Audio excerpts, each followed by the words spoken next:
একটা হচ্ছে ইন্দ্রিয়। আমরা চোখ দিয়ে দেখি, কান দিয়ে শুনি, নাক দিয়ে ঘ্রাণ নেই, জিহ্বা দিয়ে স্বাদ গ্রহণ করি, ত্বকের মাধ্যমে, স্পর্শের মাধ্যমে আমরা অনুভব করতে পারি ঠান্ডা গরম ইত্যাদি। এগুলো হচ্ছে ইন্দ্রিয়ের সাহায্যে এলেম অর্জন করা। ইন্দ্রিয়ের এলেম যেখানে শেষ হয়ে যায় সেখান থেকে শুরু হয় দ্বিতীয় আলায়ে এলম, সেটা হচ্ছে আকল, জ্ঞান, বিবেক। এবং এটা মারাত্মক কারখানা। আপনি দেখবেন চোখের আলোচনা করতে গিয়ে আল্লাহ তাআলা বলেছেন আল্লাহু ইয়ালামু মা তাসনাউন। সানা মানে হচ্ছে কারখানা, যেখানে ফ্যাক্টরিতে বিভিন্ন মাল তৈরি হয়। বিশেষ করে বড় বড় শিল্প প্রতিষ্ঠানের যে কারখানাগুলো আছে ওগুলোকে মাসনা বলা হয়। আরব দেশে যারা চাকরি করেছেন তারা জানেন প্রত্যেকটা শহরে একটা সানাইয়া, মাসানে, অর্থাৎ যেখানে কারখানাগুলো থাকে ওই এলাকার নাম হয়, আমাদের দেশে যেমন শিল্পাঞ্চল, আরবিতে বলা হয় সানাইয়া। আল্লাহ এখানে আল্লাহু ইয়ালামু মা তাসনাউন, তোমাদের সানাআত সম্পর্কে আল্লাহ জানেন। তো মাথার মধ্যে কি কারখানা আছে নাকি? কোনো ফ্যাক্টরি আছে? হ্যাঁ আছে, আল্লাহ ভুল বলেন নাই। আপনি মনে করুন, যুবকরা যেহেতু বেশি, উদাহরণটা ওইভাবেই দেই। রাস্তায় একটা সুন্দরী মেয়েকে দেখলো, চোখের কাজ শুধুমাত্র দেখা, সে দেখে মাথার মধ্যে সেট করে দিয়েছে। আর তার কোনো কাজ আছে? তার কাজ ওখানে শেষ হয়ে গেছে। এখন বাকি কাজটা করে কে? আকল। সে চিন্তা করে মেয়েটাকে নিয়ে কেমনে পাওয়া যায়, কই থাকে, ওকে কেমনে কথা বলা যায়, এরপরে চিঠি লেখা, তারপরে যোগাযোগ করা, সব কিছু করে কে? তাহলে এই যে প্রক্রিয়াজাত, এই সবগুলো করে আকল। এ কারণেই আল্লাহ তাআলা বলেছেন আল্লাহু ইয়ালামু মা তাসনাউন, আল্লাহ তাআলা জানেন তোমাদের কারখানায় কি তৈরি হয়। তাহলে আমি যেটা বললাম যে ইলম অর্জনের দ্বিতীয় মাধ্যম কি? আকল। দ্বিতীয় মাধ্যম কি? প্রথম মাধ্যমটা কি? হাওয়াস, ইন্দ্রিয়। দ্বিতীয় মাধ্যম কি? প্রথম মাধ্যমের কাজ যেখানে শেষ হয়ে যায় সেখান থেকে শুরু হয় দ্বিতীয় মাধ্যমের কাজ। এটা ক্লিয়ার? জাগতিক শিক্ষায় শিক্ষিত যারা বা জাগতিক বিষয় নিয়ে চিন্তা করে যারা, তারা এ পর্যন্তই শেষ। এ কারণে তারা কেউ নিজেদেরকে বানরের বাচ্চা মনে করে, কেউ শিম্পাজির বাচ্চা মনে করে, কেউ ইঁদুরের বাচ্চা মনে করে। এগুলো করবে ওরা, যেহেতু ওদের এ পর্যন্তই শেষ। এলেম অর্জনের তৃতীয় আর একটা মাধ্যম আছে। আকল এবং জ্ঞান বা বিবেক বুদ্ধির দৌরত্ব যেখানে শেষ হয়ে যায় সেখান থেকে ওহীর ধারা শুরু হয়। কি শুরু হয়? এই ওহীর যে ইলম, এটা যাদের আছে কেবলমাত্র তারাই স্রষ্টার সন্ধান পায়। এ কারণে কোরআনকে বলা হয়েছে নূর। কি বলা হয়েছে? নূর মানে কি? আলো। আলো কেন? আপনি মনে করুন চোখ দিয়ে দেখতে হলে আলোর প্রয়োজন আছে। চোখের পাওয়ার যত ভালো থাকুক, এখন যদি বাতিটা নিভে যায় তাহলে একজন আর একজনের এই নূরানি চেহারা দেখতে পাবো? নিজেকেই তো দেখতে পাবো না। তাহলে বোঝা গেল চোখ থাকলেই কেবল দেখা যায় না, দেখার জন্য কি প্রয়োজন? আলোর প্রয়োজন। ঠিক এরকম ভাবে বিবেক, বুদ্ধি, আকল, বিজ্ঞানী, জ্ঞানের এত বোঝা বহন করে, নাম হয়ে গেছে বিজ্ঞানী, কিন্তু তাদের চোখের সামনে যদি কোরআনের আলো না থাকে তাহলে ওটার কোনো মূল্য নেই, সে অন্ধ। সে কি? এই কারণেই কোরআনকে আল্লাহ বলেছেন قد جاءكم من الله نور وكتاب مبين, তোমাদের কাছে আল্লাহর পক্ষ থেকে কি এসেছে? قد جاءكم من الله نور وكتاب مبين তোমাদের কাছে আল্লাহর পক্ষ থেকে নূর আগমন করেছে, নূর আলো। এটারই আত্মে তাফসীর হচ্ছে কিতাবুম মুবিন, সুস্পষ্ট বর্ণনাকারী কিতাব। জুড়ে বলেন সুবহানাল্লাহ। আলো, এই আলো যার জ্ঞানের সামনে আছে সে নিজেকে আর বানরের বাচ্চা মনে করবে না, সে মনে করবে নিজেকে আল্লাহর শ্রেষ্ঠ সৃষ্টি। ওয়ালাকাদ কাররামনা বনি আদম, সে বনি আদমের সন্তান। তাহলে তৃতীয় মাধ্যম হচ্ছে ওহী। ওহীর ধারা শুরু হয় আমাদের সেই আদম আলাইহিস সালাম থেকে শুরু করে আমাদের নবী পর্যন্ত।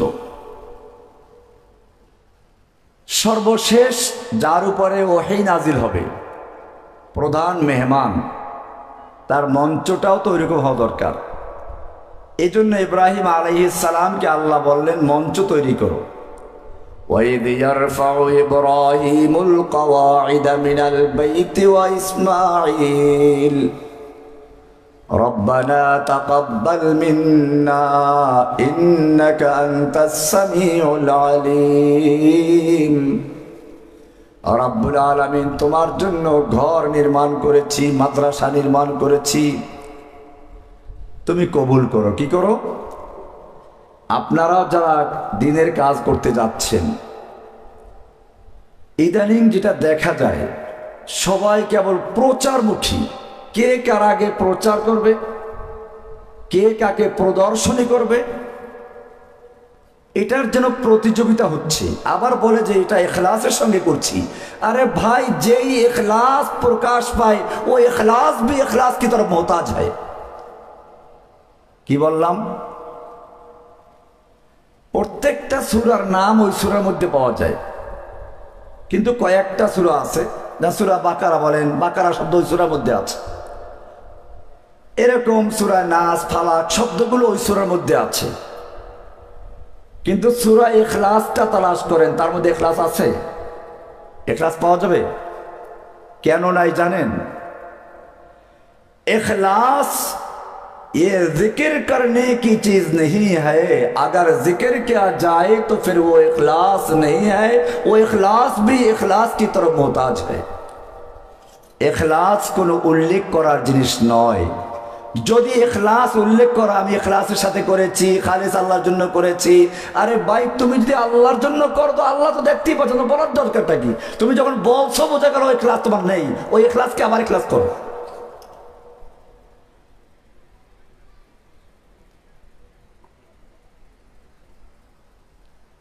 ওহী, ইব্রাহিম আলাইহিস সালাম দোয়া করলেন, রব্বানা তাকাব্বাল মিন্না ইন্নাকা আনতাস সামিউল আলিম।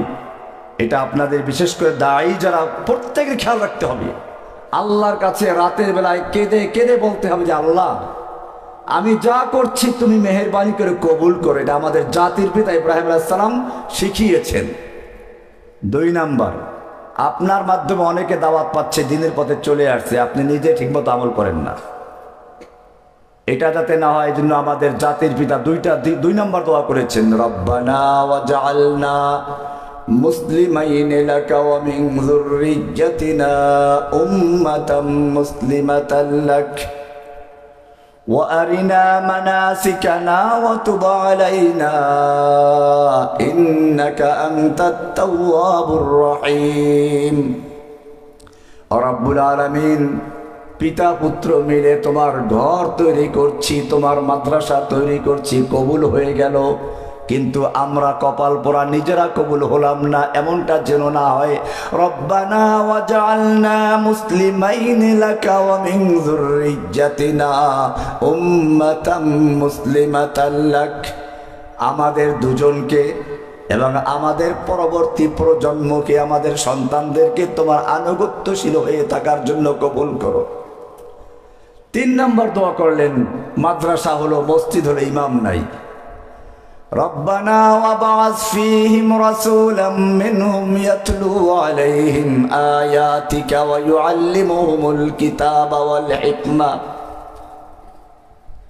তোমার জন্য মসজিদ তৈরি করেছি, মাদ্রাসা তৈরি করেছি, এখন শিক্ষকের প্রয়োজন, তুমি শিক্ষক দান করো। ওয়াবআস ফীহিম রাসূলাম মিনহুম, তাদের মধ্যে একজন রসুল দাও তাদের থেকেই। এখানে কি কাজ করবেন? ওয়ায়ুআল্লিমুহুমুল কিতাবা ওয়াল হিকমা ইয়াতলু আলাইহিম আয়াতিক, যিনি আপনার আয়াত তেলাওয়াত করে করে আমার এই মসজিদকে, মাদ্রাসাকে, খানায় কাবার দরদেওয়ারকে আবাদ করবেন। এক নাম্বার কাজ কি? ইয়াতলু আলাইহিম আয়াতিক, আপনার আয়াতকে তেলাওয়াত করবে। সুতরাং বোঝা গেল তেলাওয়াত একটা স্বতন্ত্র কাজ।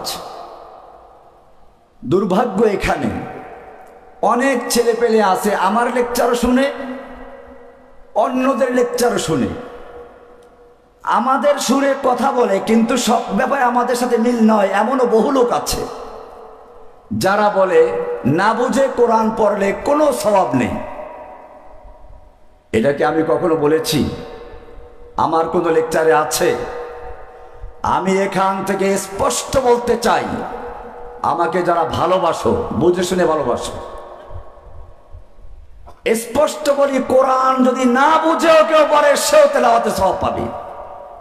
এই আয়াত তার প্রমাণ।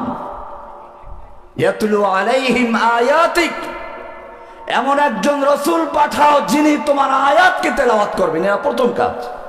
বোঝা গেল তেলাওয়াত করলে সওয়াব পাওয়া যাবে। আল্লাহর রাসূল সাল্লাল্লাহু আলাইহি ওয়াসাল্লাম উদাহরণ দিয়েছেন, যে ব্যক্তি কোরআনের একটা হরফ পড়বে তার 10টা নেকি। উদাহরণ দিয়েছেন এমন একটা উদাহরণ, তো ওইটার অর্থ তুমি এমনি জানো না। লা আকুলু আলিফ লাম মিম হারফুন, আমি বলছি না আলিফ লাম মিম তিনটা মিলে একটা হরফ, বাল আলিফুন হরফুন লামুন হরফুন মিমুন হরফুন। আলিফ একটা হরফ, লাম একটা হরফ, মিম একটা হরফ। অর্থ বলো কি আছে? কোন অর্থ আছে? তাহলে আল্লাহর নবী উদাহরণ দিলেন যে শব্দটা দিয়ে, হাদিসের অংশ দিয়ে, ওই শব্দর মধ্যেই তো অর্থ বোঝা যায় না, এমন শব্দ দিয়ে ব্যবহার করছেন। এতেও বুঝিয়ে দিলেন যে যদি কোনো ব্যক্তি না বুঝেও তেলাওয়াত করে সেও সওয়াব পাবে। যাক, অন্য প্রসঙ্গে চলে গেছে। ইয়াতলু আলাইহিম আয়াতিক, যিনি আপনার আয়াতগুলো তেলাওয়াত করে করে এই কাবাকে আবাদ করবে, আমার সন্তানদেরকে শিক্ষা দিবে। ওয়ায়ুআল্লিমুহুমুল কিতাবা ওয়াল হিকমা, এবং তাদেরকে কিতাব ও হিকমতের তালিম দিবে। কি করবে? তাহলে তালিম দ্বিতীয় আরেকটা কাজ। তাহলে তালিমেরও গুরুত্ব আছে। আমি বলছি না আমার এই কথা যে না বুঝেই সারা জীবন পড়বে। আরে ভাই, বুঝে পড়তে হবে, শিখতে হবে। তার মানে এই নয় যে না বুঝে পড়লে অর্থ, না বুঝে পড়লে কোনো সওয়াব পাবে না। আমি সেটা বলার জন্য বলছি, বুঝতে হবে, সেটা সামনে আছে। ওয়ায়ুআল্লিমুহুমুল কিতাবা ওয়াল হিকমা ওয়ায়ুযাক্কিহিম, এবং তাদের আত্মাকে পরিশুদ্ধ করবেন, পরিষ্কার পরিচ্ছন্ন করবেন। দোয়ার মধ্যে কোনো ভুল আছে? কোনো ভুল আছে কিনা? আমার লেকচার তো আপনারা শুনলে ধরার কথা যে ভুল আছে এখানে। আমি উদাহরণ দিয়ে বলি যে একটা পুরাতন বিল্ডিংয়ে রং করতে গেলে আগে ওই বিল্ডিংয়ের রংটা ঘষে মেজে ধুয়ে মুছে পরিষ্কার করতে হয়, তারপরে নতুন রং করতে হয়, ঠিক কিনা? এখানে তাজকিয়া ওয়ায়ুযাক্কিহিম শেষে গেছে, ওয়ায়ুআল্লিমুহুমুল কিতাব ওয়াল হিকমা হচ্ছে নতুন রং, এটা আগে চলে আসছে। তার দোয়ায় ভুল আছে না? ইব্রাহিমের দোয়ার মধ্যে ওয়ায়ুযাক্কিহিম শেষে চলে গেল, ওয়ায়ুআল্লিমুহুমুল কিতাব ওয়াল হিকমা আগে চলে আসলো। আল্লাহ রাব্বুল আলামিন এই দোয়া কবুল করতে গিয়ে যে আয়াত নাযিল করেছেন সূরা জুমার 2 নম্বর আয়াত, হুয়াল্লাযী বাআসা ফিল উম্মিয়্যিনা রাসূলাম মিনহুম ইয়াতলু আলাইহিম আয়াতিহি ওয়া ইউযাক্কিহিম। ওয়ায়ুযাক্কিহিম আগে চলে আসছে। হুয়াল্লাযী বাআসা ফিল উম্মিয়্যিনা রাসূলাম মিনহুম ইয়াতলু আলাইহিম আয়াতিহি, আল্লাহ যিনি রাসূল প্রেরণ করেছেন উম্মীদের মধ্যে, তাদের ভিতর থেকে একজন যার কাজ হচ্ছে ইয়াতলু আলাইহিম আয়াতি, আমার বান্দাদের সামনে আল্লাহর আয়াতকে তেলাওয়াত করবেন, তেলাওয়াত করে করে ওয়ায়ুযাক্কিহিম, তাদের আত্মাকে সমস্ত শিরিক বেদাত এবং সমস্ত গুনাহের কাজগুলো থেকে পরিষ্কার পরিচ্ছন্ন করবেন। তাজকিয়া আগে চলে এসেছে। তাজকিয়ার গুরুত্ব আছে, এর উপরে আমার বইও আছে, তাজকিয়াতুন নুফুস। আমাদের বিরুদ্ধে অপবাদ দেওয়া হয়, আমরা তাজকিয়াকে অস্বীকার করি, নাউজুবিল্লাহ। আমাদের উপর বই আছে, আত্মশুদ্ধি, তাজকিয়াতুন নুফুস, এর গুরুত্ব অপরিসীম। আল্লাহর নবীর যে 4টা কাজ, তার মধ্যে একটা কাজ হচ্ছে ওয়ায়ুযাক্কিহিম। এটাকে কোনো মুসলমান অস্বীকার করতে পারে? তাহলে আমাদের বিরুদ্ধে কেন অপবাদ দেওয়া হয়? ওয়ায়ুযাক্কিহিম। তবে তাজকিয়াটা হবে কিসের মাধ্যমে সেটা উল্লেখ করা আছে। আপনার আয়াত তেলাওয়াত করে করে, কোরআনের রাতের মাধ্যমে ঘষে ঘষে মনের ভিতরে যত রকমের শিরিক বিদআত আর পাপ পঙ্কিলতা আছে সবগুলো পরিষ্কার করার জন্য কোনো বুজুর্গের ফু দিয়ে নয়, তাওয়াজ্জু দিয়ে নয়, র‍্যাপটা হবে কোরআনের আয়াত দেখে দিয়ে। এখানেই পার্থক্য বুঝে আসছে? ওয়ায়ুযাক্কিহিম, ও রব্বুল আলামিন কোরআনের আয়াতের মাধ্যমে, তোমার বিধানের মাধ্যমে সমস্ত পাপ পঙ্কিলতা শিরিক বিদআত থেকে পরিষ্কার পরিচ্ছন্ন করবে। খ্যাত পরিষ্কার হয়ে গেল, এবারে নতুন রং করো, নতুন বীজ রোপণ করো। ওয়ায়ুআল্লিমুহুমুল কিতাবা ওয়াল হিকমা, কিতাব ও হিকমার তালিম দান করবে। এই কাজটা কার? রাসূলের কাজ। কার কাজ? বলতে গেলে অনেক লম্বা, আমি এই চ্যাপ্টার এখানে শেষ করছি। বোঝা গেল আল্লাহর নবীকে আল্লাহ তাআলা 4টা কাজের দায়িত্ব দিয়েছেন। কয়টা কাজ? 1 নাম্বার কি? তিলাওয়াতে কিতাব। 1 নাম্বার কি? তেলাওয়াত করবেন না কেবল বক্তব্য শুনতে থাকবেন? তেলাওয়াত করতে হবে। 2 নাম্বার তালিমে কিতাব, 3 নাম্বার তালিমে হিকমা, 4 নাম্বার হচ্ছে তাজকিয়া, ইব্রাহিমের দোয়া। আল্লাহর দেওয়ার মধ্যে কি আছে? প্রথমে তেলাওয়াতে কিতাব, দ্বিতীয় তাজকিয়াতুন নুফুস, 3 নাম্বার তালিমে কিতাব, 4 নাম্বার তালিমে হিকমা। এই কাজগুলো যখন একজন লোক করে তখন সে মানুষ হয়। কি হয়? এর আগে কি না? এর আগে বানরের বাচ্চা ঠিকই আছে, এবারে কোরআন থেকে দলিল নেন। এটা আমার ভূমিকা ছিল, আসলে এই জায়গায় চলে আসছি। যতক্ষণ পর্যন্ত একজন লোক কোরআনের ইলম অর্জন না করে ততক্ষণ পর্যন্ত বাস্তবেই সে বানরের বাচ্চা, সে পশু। দেখেন না, এজন্য ঢাকা বিশ্ববিদ্যালয়ের থেকে যখন পহেলা বৈশাখে মিছিল বের হয়, কিসের মুখোশ পরে? ভুতুম, বাঘ, ভল্লুক, যত হিংস্র পশু আছে। তার মানে ওরা জাতিকে বুঝাচ্ছে, যেহেতু আমাদের কোরআনের ইলম নাই, হে জাতি তোমরা সাবধান হও, আমরা বাঘ, ভল্লুক আর উদ্ভুতুম পেঁচা হয়ে তোমাদের ধ্বংস করার জন্য বের হয়ে আসতেছি। আলহামদুলিল্লাহ, এখন সেই বিশ্ববিদ্যালয়গুলোতে কোরআনের ইলম চলে গেছে। এখন সেখান থেকে ভুতুম, পেঁচা, বাঘ, ভল্লুকের মুখোশ নয়, ইসলামের পতাকা নিয়ে বের হয়ে আসে, সাবিলুনা সাবিলুনা আল জিহাদ স্লোগান দিয়ে দিয়ে।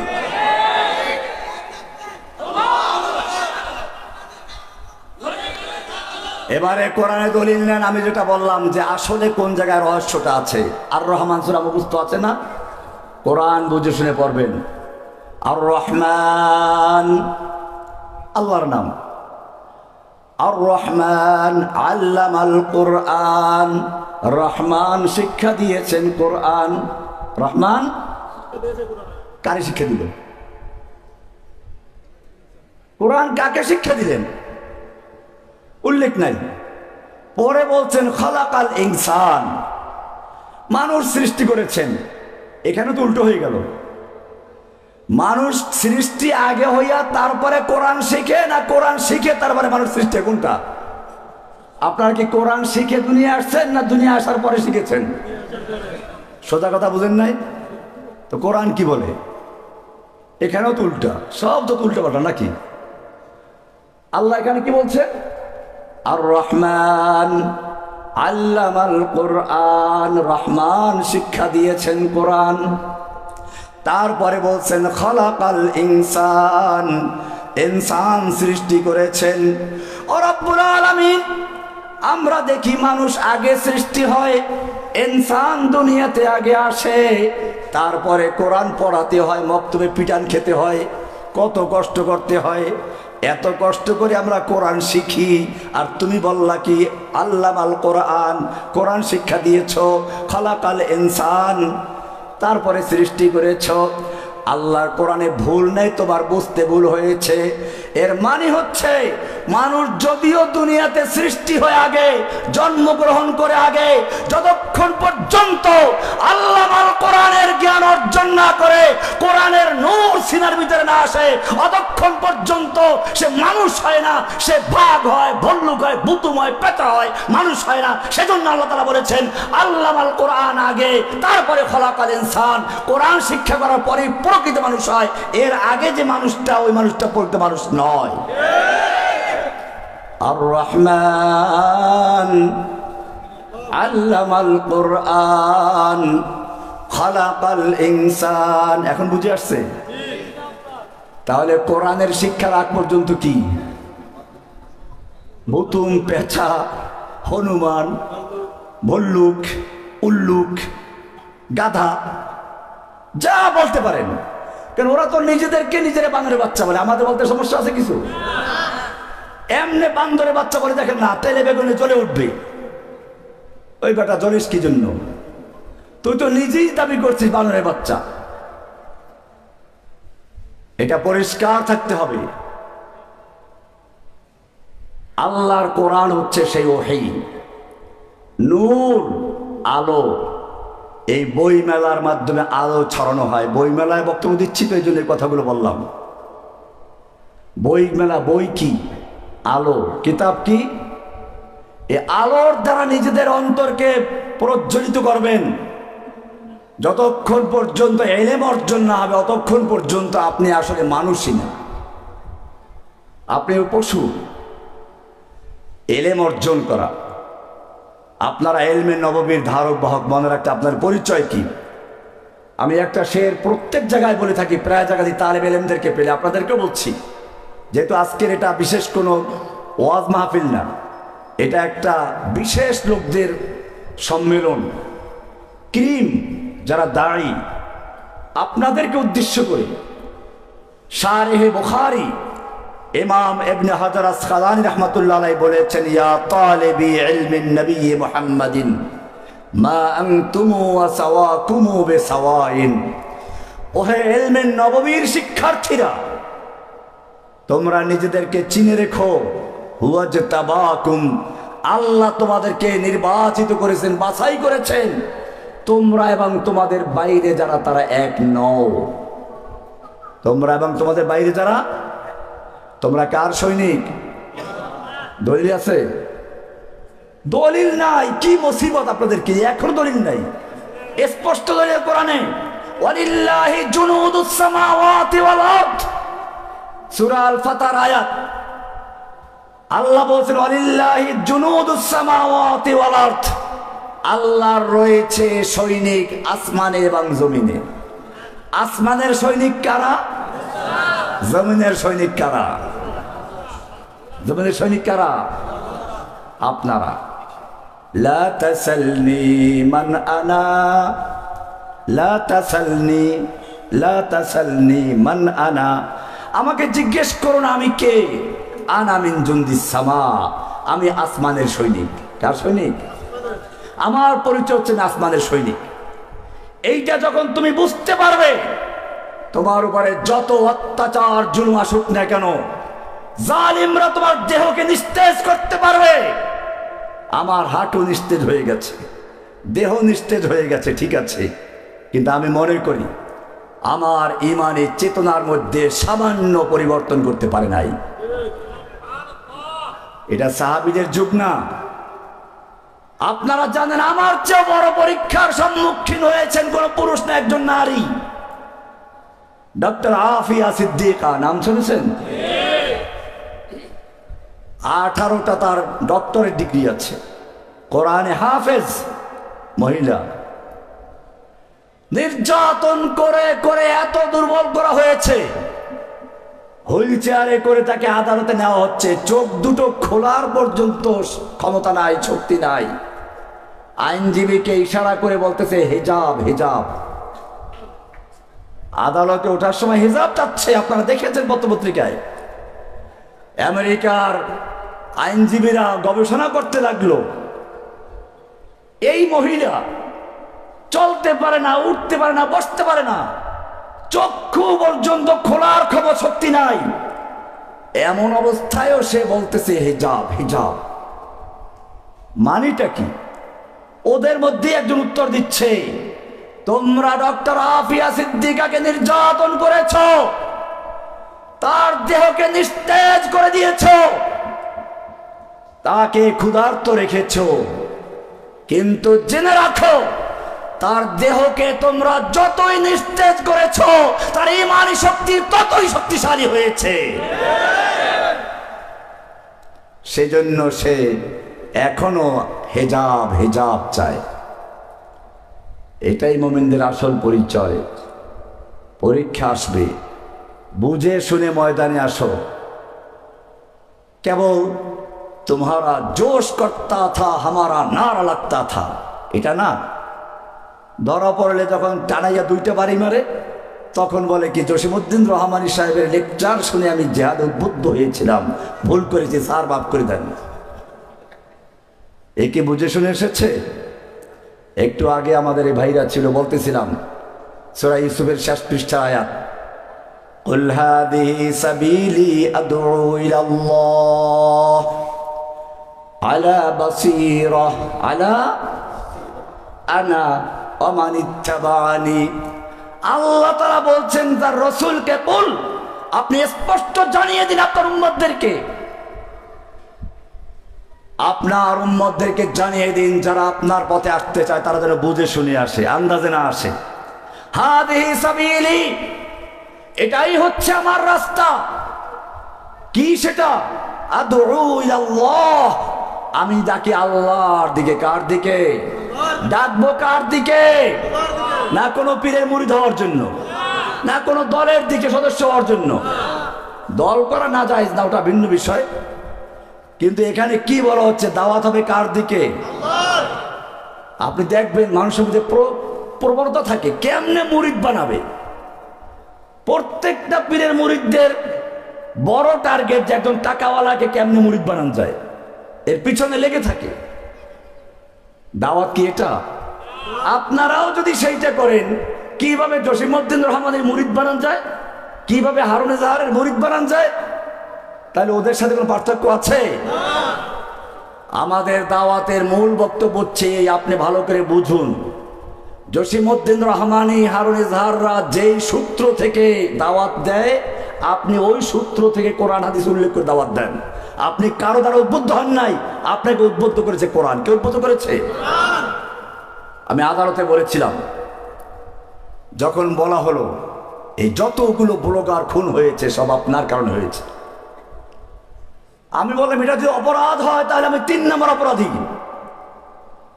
কারণ আমি কোরআনের একটা আয়াতকে শুধু রেলি করেছি, সূরা আহজাবের 33 নম্বর সূরা 60-61 নম্বর আয়াত পড়বেন। এটা যদি অপরাধ হয় তাহলে প্রথম অপরাধী হবেন কে? বুঝে শুনে কথা বলবেন।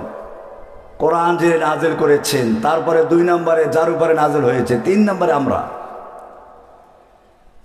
আমরা যেখান থেকে সূত্র উল্লেখ করে কথা বলি, আপনি যদি সত্যিকার দায়ী হন, ইসলামের প্রচার হতে চান, কোরআনের দায়ী হতে চান, রাসূলের সৈনিক হতে চান, আপনি ওই সূত্র থেকে দাওয়াত দেন।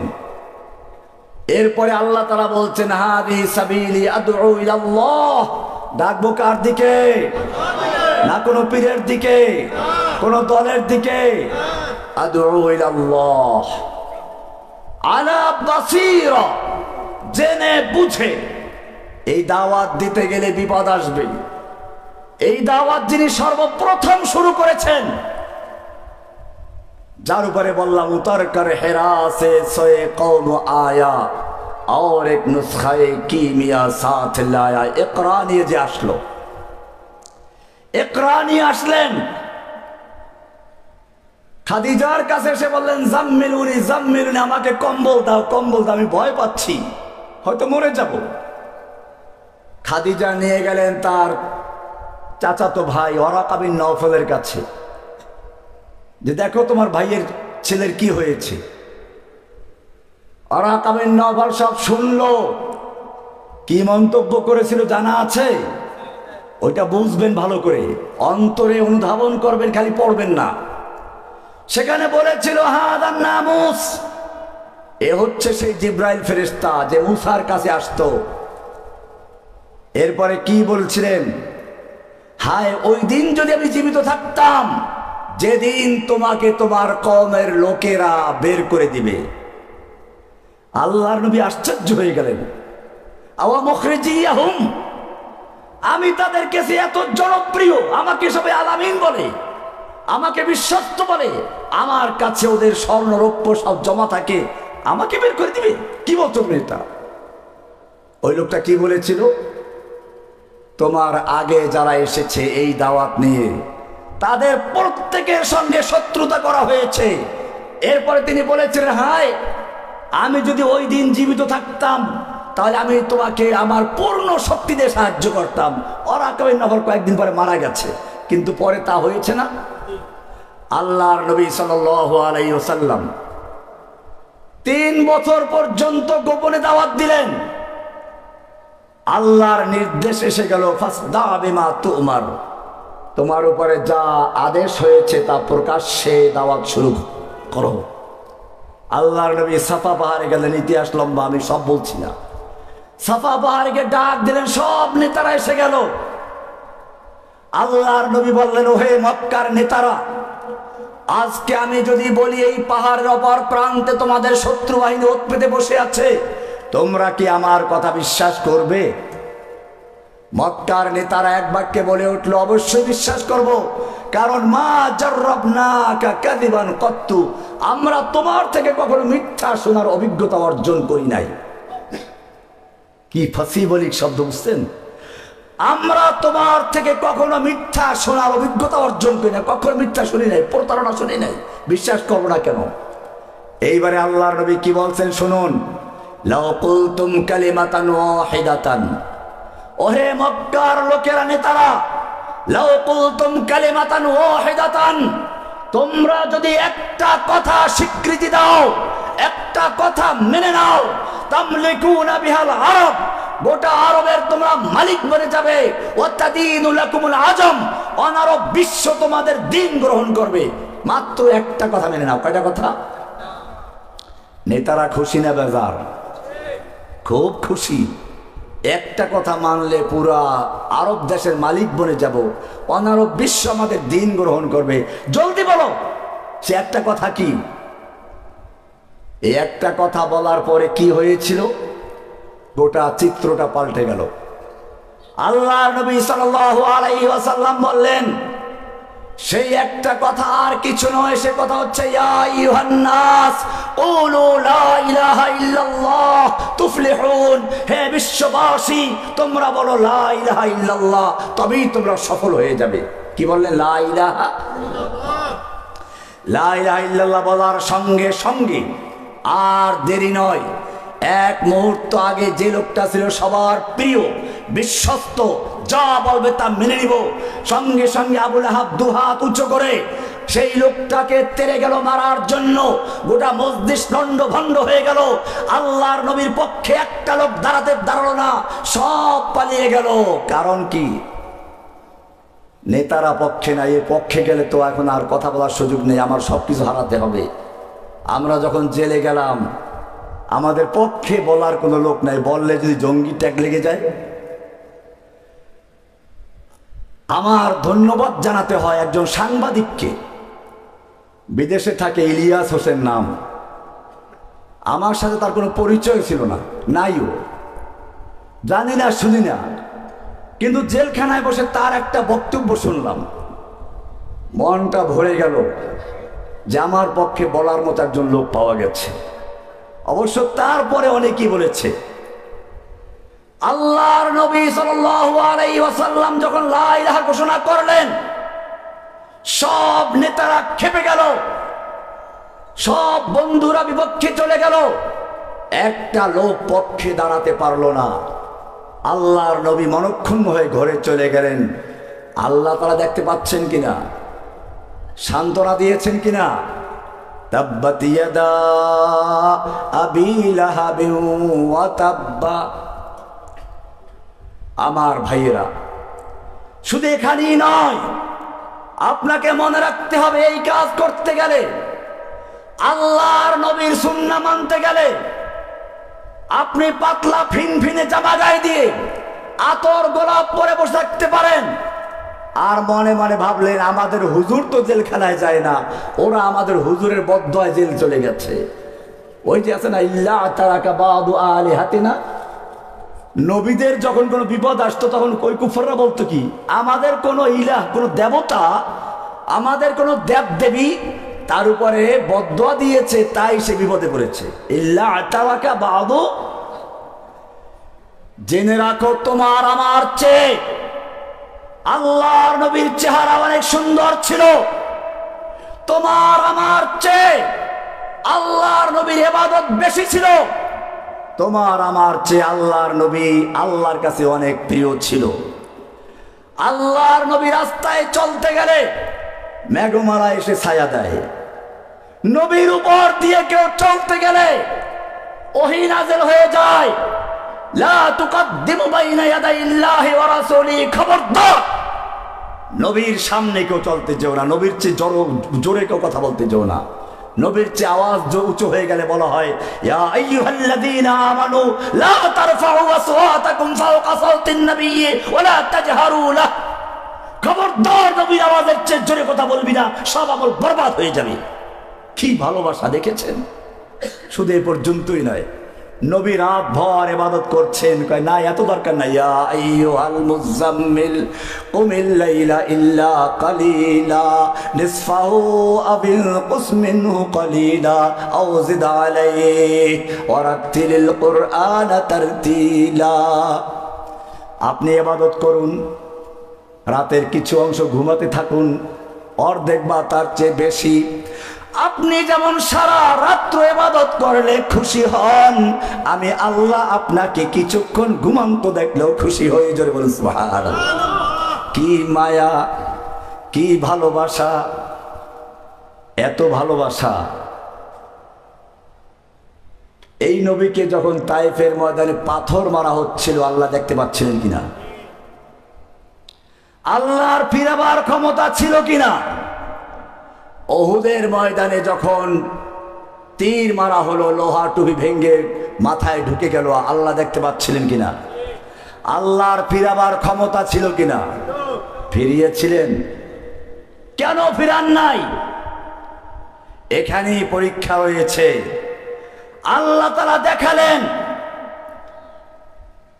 এই নবীর যত মর্যাদা, এই রমজান মাসের মর্যাদা, সব কিছু কোরআনের জন্য। কার জন্য? কোরআনের জন্য। কোরআনের চেয়ে বেশি না। নবীর মর্যাদা কার জন্য? যেহেতু শ্রেষ্ঠ কালামুল্লাহ কোরআন, আল্লাহর রাসূল উপর নাযিল হয়েছে, কোরআন শ্রেষ্ঠ। এই কোরআন যার উপরে নাযিল হয়েছে তিনিও সর্বশ্রেষ্ঠ। এই কারণে আল্লাহ তাআলা পরীক্ষা নিচ্ছেন যে না, যাতে করে কোনো পীর বুজুর্গ বলতে না পারে যাদের দোষ আছে তারা জেলে গেছে, আর যাদের দোষ নেই তারা জেলে যায় নাই। আল্লাহর নবীকে নির্যাতিত হতে হয়েছে, রক্ত দিতে হয়েছে। আল্লাহ তাআলা দেখিয়ে দিলেন নবীওয়ালা কাজ যারাই করতে যাবে, নবীর সুন্নাত যেই পালন করতে হবে, তাকে রক্তাক্ত হতে হবে, তাকে জেল জুলুম অত্যাচার সহ্য করতে হবে।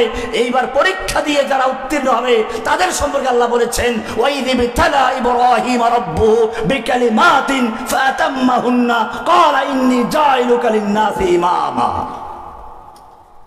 পরীক্ষায় পাশ করো, আল্লাহ তোমাকে ইমাম বানিয়ে দিবেন। सबक पर फिर सदाकत का, अदालत का, शजाअत का लिया जाएगा काम तुझसे दुनिया के इमामत का। तुम्हारे সেই কাজ করতে হবে। फिर तुझे एक बार करनी है जहां की रहबरी, उठ खुदा के नाम लेकर फिर आलम बरदार बन। সুতরাং আলা বাসীরা, বুঝে শুনে আসো, না বুঝে এসো না। পরে ধরা পড়লে বলবো হারুন ইজাজ সাহেব বলেছেন তাই এসেছি শব্দ শোনার। না, তুমি ওনার জন্য, জসিমউদ্দিন রহমানির জন্য ময়দানে আসো নাই, তুমি এসেছো আল্লাহর জন্য, আল্লাহ রসুলের জন্য। এই চিন্তা করে যদি তুমি জেলখানায় যাও, জেলখানা তোমার জন্য জান্নাতের বাগিচা হয়ে যাবে। আমরা দেখেছি বছরকে বছর জেল খাটতেছে হাসি খুশি। আমি প্রথম যখন জেলে ঢুকি কিছু লোক দেখতে পেলাম আরো অনেক বছর আগের থেকে জেলে আছে, এক একজনের 100-200 বছর শাস্তি সাজা লেগে আছে, তারপরও হাসি খুশি। আমি জিজ্ঞেস করলাম তোমরা এত হাসি খুশি কিভাবে থাকো? কইতে শেখ আমরা বের হয়ে যাব। কেমনি বের হবি? কইতে হয়তো হেঁটে নইলে খাটে। কি বলেছেন? হয়তো হেঁটে নইলে খাটে। তার মানে তারা বুঝতেছে এই জেলখানা আমাদের মৃত্যু হতে পারে, কিন্তু তারপরেও তাদের কোনো চিন্তা নেই, কোনো ভয় নেই। কারণ কি? डर नहीं है खौफ नहीं है जब खुदा रहमान है। আমি জেলে এসেছি কার জন্য?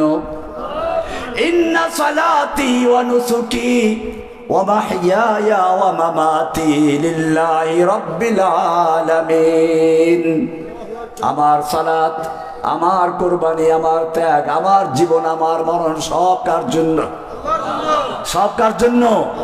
আমি আমার স্ত্রীকে ভালোবাসবো কার জন্য? আমি আমার সন্তানকে ভালোবাসবো কার জন্য? আমি আমার মা বাপকে ভালোবাসবো কার জন্য? আমার আল্লাহ ভালোবাসতে বলেছেন, মা বাবার খেদমত করতে বলেছেন, তাই আল্লাহকে খুশি করার জন্য, আল্লাহর নির্দেশ পালন করার জন্য মা বাপকে খুশি করব। আমার স্ত্রীকে ভালোবাসবো কার জন্য? আল্লাহর নাম নিয়ে বিয়ে করেছি, আল্লাহকে সাক্ষী রেখে বিয়ে করেছি, আল্লাহর নির্দেশ পালন করেছি। সন্তানকে ভালোবাসবো কার জন্য?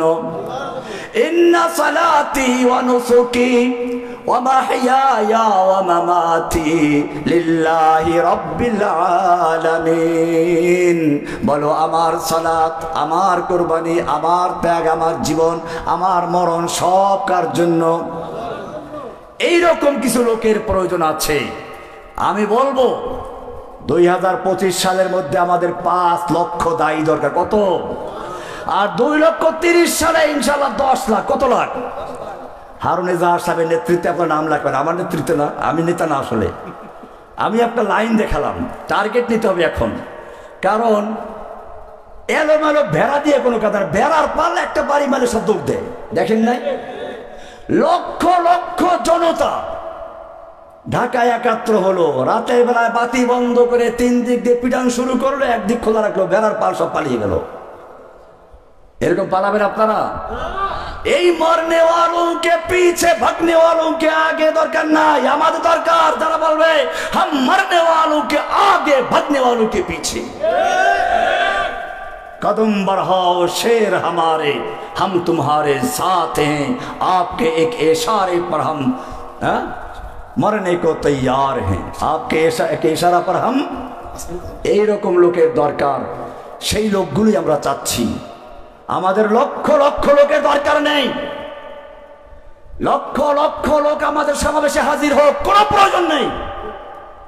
আমাদের দরকার ক্রিম। কি দরকার? ক্রিম দরকার, ক্রিম। দুনিয়ায় কাজের লোক অল্প থাকে। কি থাকে? সংসদে লোক বসে কয়জন? সংসদে কয়জন বসে? 300 আরো কিছু। 300 লোক যদি একটা আইন পাশ করে সেটা আইন হয়ে যায়। আর যদি 3 লক্ষ লোকের সমাবেশ আমরা করি, আইন হবে? বুঝতে হবে আমাদেরও প্রয়োজন। আমাদের এখন আর বড় বড় সমাবেশ করলে কাজ চলবে না। সুনির্দিষ্ট পরিকল্পনা নিয়ে, দিন বিজয়ের স্বপ্ন নিয়ে, নবীওয়ালা কাজ নিয়ে।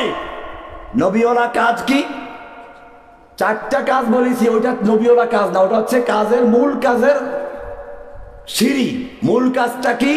ওটা আছে সূরা তওবার 33 নম্বর আয়াত, সূরা ফাতর 28 নম্বর আয়াত, সূরা সফের 9 নম্বর আয়াত। হুয়াল্লাযী আরসালা রাসূলাহু বিল হুদা ওয়া দীনিল হক লিইয়ুযহিরাহু আলাদ দীনি কুল্লিহি।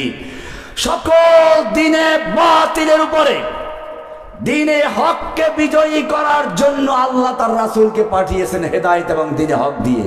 প্রশ্ন যদি করি আমি, লিমাযা আরসালাল্লাহু তাআলা রাসূলাহু বিল হুদা ওয়া দ্বীনিল হক, কেন আল্লাহ তাআলা তার রাসূলকে হেদায়েত এবং দ্বীনে হক দিয়ে প্রেরণ করেছেন? উত্তর কি হবে? বলো, লিইয়ুযহিরাহু আলা দ্বীনি কুল্লিহি। কি জন্য? আল্লাহর জমিনে আল্লাহর দ্বীনকে বিজয়ী করার জন্য, সমস্ত দ্বীনে বাতিলের উপরে দ্বীনে হককে বিজয়ী করার জন্য। সেই বিজয়ী করার জন্য একদল কর্মীর প্রয়োজন। সেই কর্মীগুলো আপনারা। কর্মীগুলো কারা? এখন থেকে নিজেরাও সেই কর্মী হবেন। আমরা 2025 সালের মধ্যে 5 লক্ষ যুবক চাই। কত? 5 লক্ষ যুবক আমাদের প্রথম টার্গেট। আর 2030 সালের মধ্যে কত? 10 লক্ষ কর্মী চাই, যারা মরনে ওয়ালোं के आगे भागने वालों के पीछे। আল্লাহ তাআলা আমাদের সকলকে তৌফিক দান করুন। ওয়া সাল্লাল্লাহু তাআলা আলা নবিয়িনা মুহাম্মদ ওয়া আলা আলিহি ওয়া সাহবিহি আজমাইন। আসসালামু আলাইকুম ওয়া রাহমাতুল্লাহি ওয়া বারাকাতুহু।